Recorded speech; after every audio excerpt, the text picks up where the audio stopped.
I wanted to revisit one of the organometallic reagents that we learned earlier in the semester. This set of reagents is going to be particularly useful in synthesis, and in particular for doing the synthesis packet, because it's one of only two ways that we've learned so far to create new carbon-carbon bonds. The other way that we learned in Chapter 9 was through the alkylation of a terminal alkyne. But this gives us a second pathway to make carbon-carbon bonds, and so I wanted to focus on it specifically. So Gilman reagents is sort of the common name. The technical name is lithium dialkyl cuprates. Right, so we've got a lithium counterion, and then we have an organometallic compound between copper and two identical alkyl groups. So on the next slide, we'll look at how do we make the Gilman's reagent. So we can make Gilman's reagents by starting with an organohalide. If I react that organohalide with two equivalents of lithium, I'll make an organolithium compound, and then if I react that with a copper-1 halide, that will make the lithium dialkyl cuprate, or the Gilman reagent. The way we would show this when we were doing synthesis, rather than writing all of this out, we probably condense it into sort of one arrow with two steps. So if I react my organohalide with with two equivalents of lithium, half an equivalent of copper-1 halide, that will make the Gilman reagent. As a more specific example, right, if I have this specific alkyl halide, again, I react it with two equivalents of lithium, half an equivalent of a copper-1 halide. That will give me my Gilman reagent, right? And here, rather than having a general R, I've used the specific alkyl group. And the reason I've written it like this is so that we can see specifically where the alkyl group is going to be attached to the copper. Okay, so you may be asking, why do we care? Right, well, as I mentioned on the title slide, we can use these Gilman reagents to make new carbon-carbon bonds. So the Gilman reagent that we made on the previous slide, if we react that with another alkyl halide, then we can get a new carbon-carbon bond. So here I have my Gilman reagent that was made from one alkyl halide. Here I have a new alkyl halide. When I react these two together, I get some byproducts, and then what I'm really interested in is the coupling product, right, which has now allowed me to attach these alkyl groups to one another.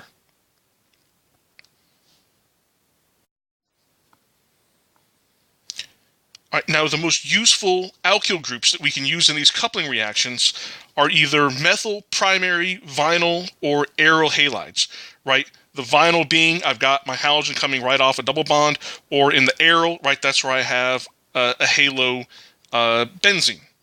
Right, it turns out tertiary alkyl groups tend to give elimination products, as do most secondary alkyl halides. The one exception, and we'll actually see an example of this in one of the example problems in this video, cyclic alkyl halides, even though they may be secondary, they work okay in these coupling reactions. So if I had this bromocyclohexane, this could be used in these coupling reactions.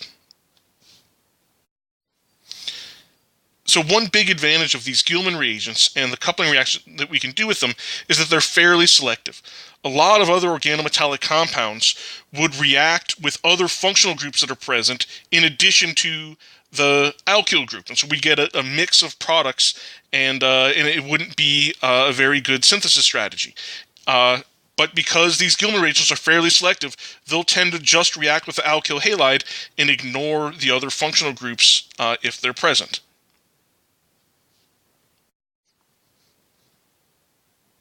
All right, so I mentioned on the title slide that we're specifically interested in these Gilman reagents to use them in synthesis to make new carbon-carbon bonds. So if I have two R groups that I want to connect, if they are alkyl halides, I can use this Gilman reagent to couple them, right? And if they're not alkyl halides, maybe there's some way that I can turn them into organohalides. So the way this would look in a synthesis, if I took my first organohalide, I would react it with the two equivalents of lithium and half an equivalent of a copper halide, right? That gives me my Gilman reagent. All I have to do then is react it with my second alkyl halide, and I'll get the coupling that I was looking for. All right, so I'm going to finish this video off with two examples of using the Gilman reagent in synthesis. All right, so in this example, I'm starting with this alkyl halide. I want to make this product, and I can use another organohalide in my synthesis.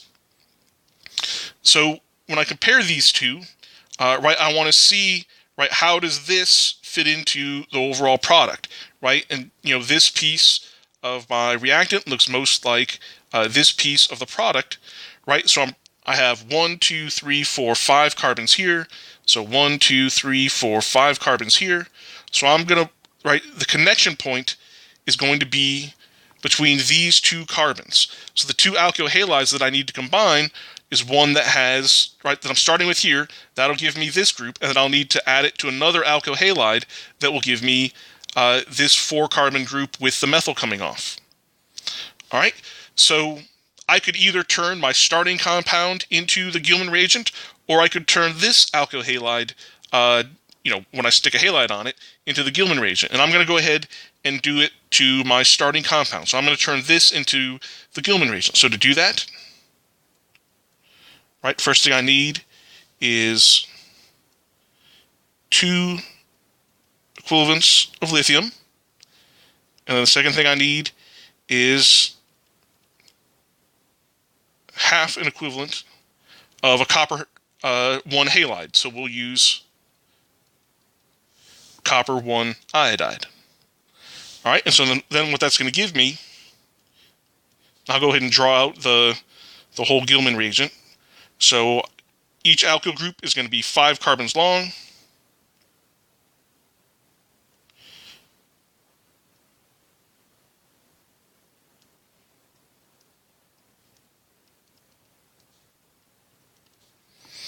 Okay, and then once I've made my Gilman reagent, I can then react it with another alkyl halide to give me my product. Right, so in this case, I want to add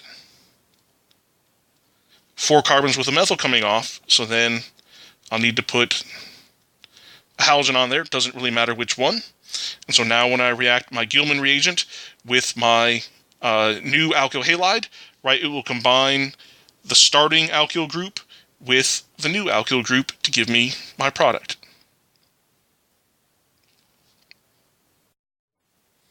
Okay, same thing, just a different example.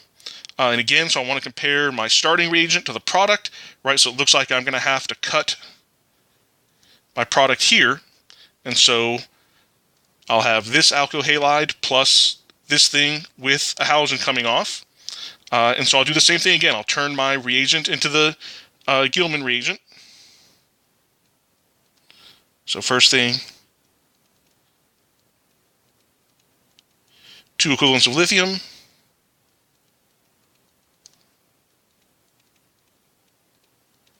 Half an equivalent of a copper 1 halide. That'll give me my Gilman reagent.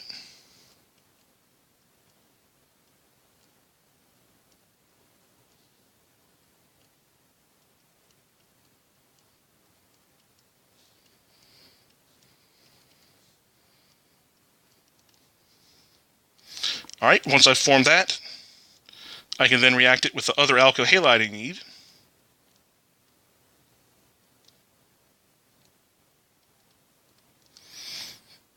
All right, and then once I react these two compounds together, right, I'll get this alkyl group attached to this alkyl group, and it will give me the product.